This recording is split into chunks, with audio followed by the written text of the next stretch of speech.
Hi, everyone. Thank you so much for joining us.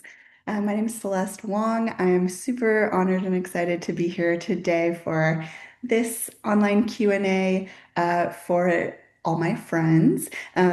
We are very lucky to be joined today by the director, writer, producer, Spike Cattrall. Thank you so much for joining us, Spike. Thank you for having me. This is awesome. Yeah, so first of all, congratulations on your world premiere. Very excited that we get to be the first festival to show it to audience, the first of many, I'm sure. Um, and just congratulations on making a feature film. Thank you. Can you take us back to the beginning, and tell us just what inspired you to tell this story? Yeah, the beginning, a lot of the beginning was process first, um, where we had made us the same cast and crew, the same kind of core four. We had a cast of two and a crew of two, including myself. And so it started with us making a short film that was completely scripted out. And one of the actors, Allie, we'd never met beforehand. She's not a professional actor. So we just sort of were kind of getting to know each other as we made that short. And it wasn't until we finished it that we figured out how to make a movie together. Like the worst thing is that once you finish a movie, that's when you know how to go back and make it. And so we got together after finishing the short and said, well, what if we made a film that's sort of catered to all of us now that we know each other? And there's these moments in that short. It was called Basis Needed. It was about the same characters, um, but it had a completely different tone that shifted into something closer to what All My Friends feels like. We were kind of like, that was good. That like half day of shooting. What if we did a whole movie that's that day? Allie, you'll just play Allie. You'll just be a photographer. Allie's a photographer. Kyle's your partner. Kyle will play your partner. And it was sort of this the beginning of the idea was we want to make another movie together. And we had enough of a handle on that character, those characters in that world, that the notion of a best friend breakup was this interesting thing where as we started describing it to people, even outside of our crew, we realized like everyone has either left or been left. And it's this odd thing because it's a bit of an irrational, nasty feeling. You're sort of grieving a friendship that's right there in front of you. You're sort of taking stock. We also were all approaching 30 at the time. So there was also this sense of that making a lot of the film was also about making the short of like, is this silly that we're still making films and asking restaurants to turn their music down for half an hour, and translating that to a band felt more interesting on camera than a film about a film about a film. So um, yeah, it started with sort of wanting to do this again with those three, with Allie, Jacob, and Mel. Yeah, the actors are so good. They're so natural. So I'm like in some ways not surprised to hear that Ali was not an actor before, but at the same time, it's really impressive the way that she was able to keep that naturalism, with the camera on, with the lights and everything. Oh yeah. So yeah, can you talk a little bit more about like the collaborative process with both your lead actors? Um, I noticed that they both have like producer credits, Yeah. possibly. So I'm just curious. I imagine it was like quite collaborative, as you already mentioned. But if you could talk about like just creating specifically that naturalism, Yeah. So that was the other thing about that first conversation of about the process, was that the short we made was completely scripted, and the script for All My Friends was about 25 pages. There were maybe two or three scenes that were scripted out exactly. There's there's the long scene of them. Basically, if there's overs, if there's coverage in the scene, it was scripted.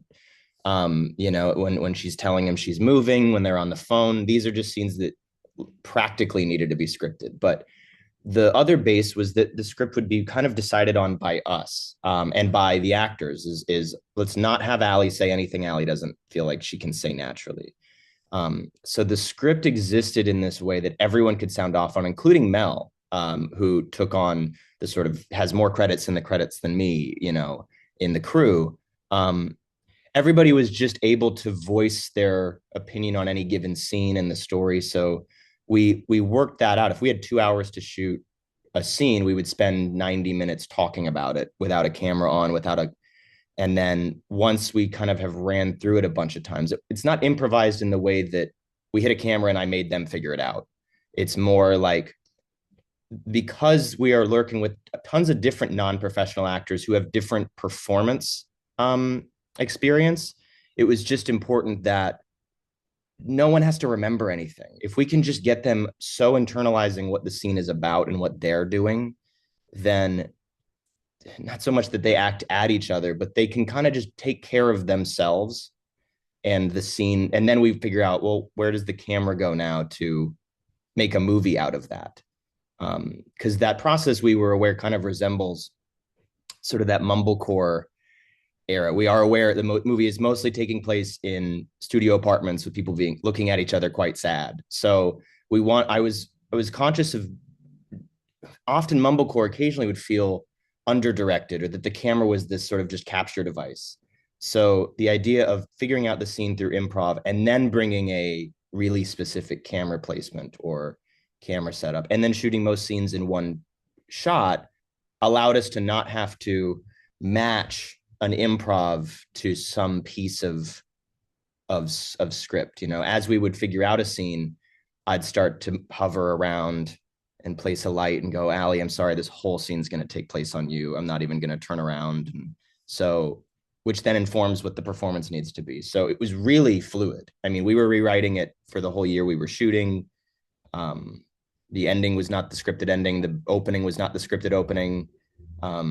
Characters were added. Yeah, we there was a lot that was like alive the whole way through.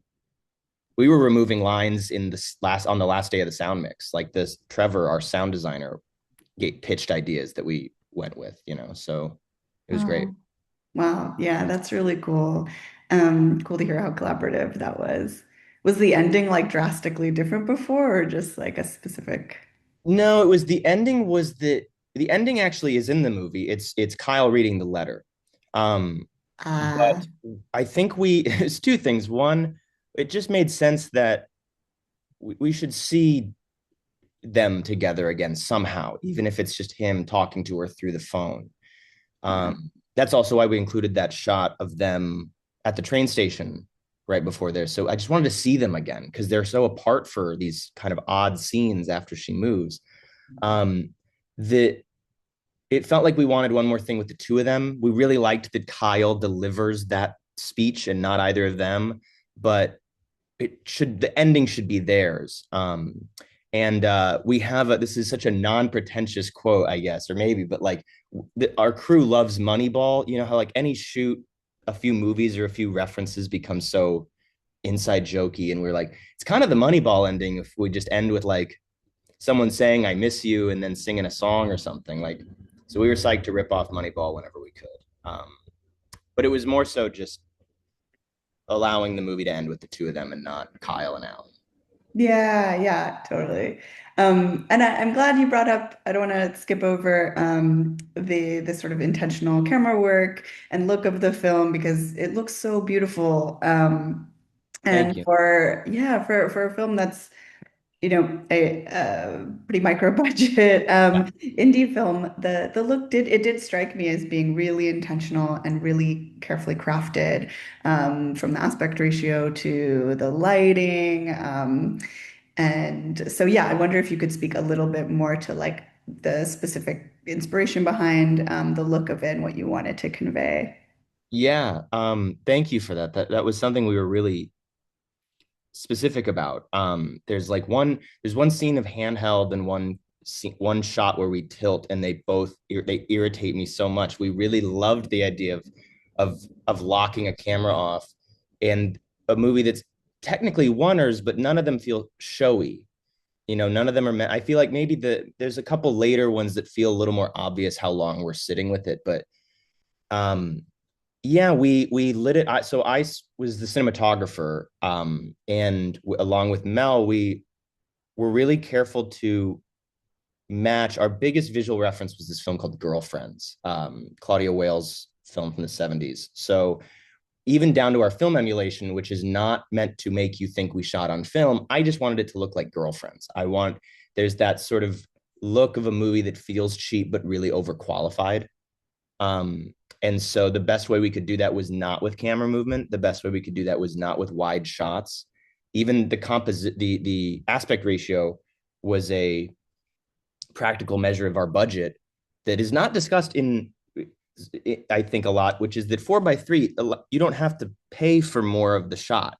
The movie is these wides and then these close-ups, and in the raw footage, there's lights on the wings of all these shots because we just wanted to be able to pack as much into a smaller canvas. Um, and I also think that staying still for as long as we do allows you to sort of just hang out with them, because we do eventually get into scenes that are much more directly, stare at Jacob for 3.5 minutes. So earlier on in particular, it's wider so that the eyes can kind of just rest and hang out in those rooms. Thank you. Yeah. Um, I thank you for elaborating on that. I want to also ask about, I mean, the opening of the film is, I think, going to stick with me for a long time, like the Kickstarter video, because it's something that just feels so, like everyone who's an artist or related to the arts can really feel, the sort of like pangs in that, even though it's fun and it's playful.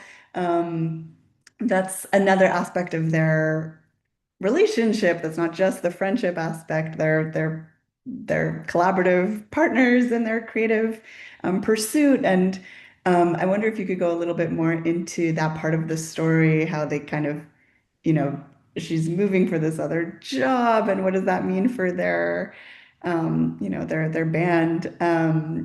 Yeah, could you talk a little bit more about how you wanted to like present those types of artistic relationships?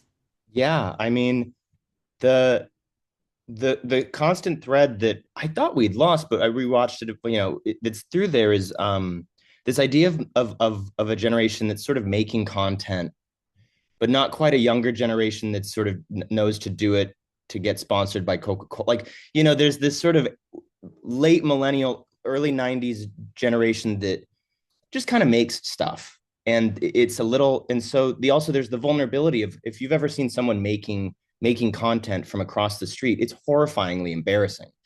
And yet it's vulnerable and beautiful over on the other side of the street. And so the other thing that the sort of static and distant camera gave that throughout the film is these two giggling at their own bad video, or Jacob painting in the tub, or Kyle making the video by the van, or Allie taking the self-portrait. This sort of most vulnerable thing you could possibly see is someone making something only for themselves, or making something completely earnestly, which is unfortunately almost considered embarrassing now. But enthusiasm and seeing the two of them making things unembarrassed is what we wanted to start the movie with. Again, the movie began with a lot more just conversation, just them hanging out. And then when we shot that last piece, it was just so awesome to see, like, I think you get everything you can out of these two by watching them laugh at them. And it feels sweeter, and feels like it was also where we started being like, let's put them on the floor as much as possible. Let's frame them as sort of, there's almost a childlike energy to them when they're together. And so, yeah, we think the band and the way we tried to shoot everything but them making music was meant to sort of just push the vulnerability that they're giving each other. Yeah, I love that. I love the emphasis on the earnestness and the sincerity in those pursuits, and the humor too. It's like all part of it together. Um, so yeah, that was so beautifully captured. Um, Unfortunately, I think that's all the time we have, but thank you so much. I guess maybe one last question, since it is your world premiere, Yeah. and you will have many screenings and see it with many audiences. But now that you're about to bring it out to the world, like, is there something you hope audiences kind of retain from it? What do you hope audiences will get from watching All My Friends? Oh God. I mean, I hope they call their best friend. I hope they want to make something. I hope they disagree with me about things in the movie. What we've found by the more of what we've shown is that people have radically different takes on who's right and who any given scene is about. And so it's been fun to hear people completely see a different movie, which we intended in so many ways. But I'm excited to hear what people think the movie's about, which is not to say I don't know, but it's more to say that they're no more right than me. So I'm excited to hear people tell us what we made and what they saw. And Awesome. thank you again for having us. We're so excited to premiere in San Francisco. Of course. Yeah. Thank you. And thanks everyone at home for watching this.